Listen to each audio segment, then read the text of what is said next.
Hey there, today I'll be showing you how to delete Shopee account in PC, and here is how. First, if you're heading to the Shopee Help Center, as you can see in this section on how do I delete my Shopee account, you can delete your Shopee account only via Shopee app.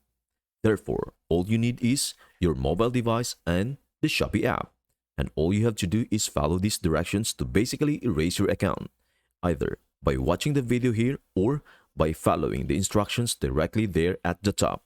Therefore, the first action you can take is essentially use the Shopee app to access the Me page.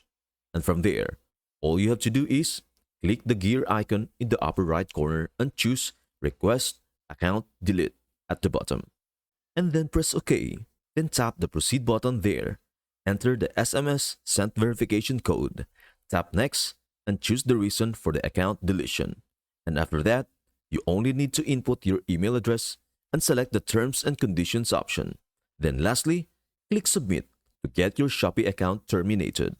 I hope this helps. Thank you for watching, and we will see you in the next video.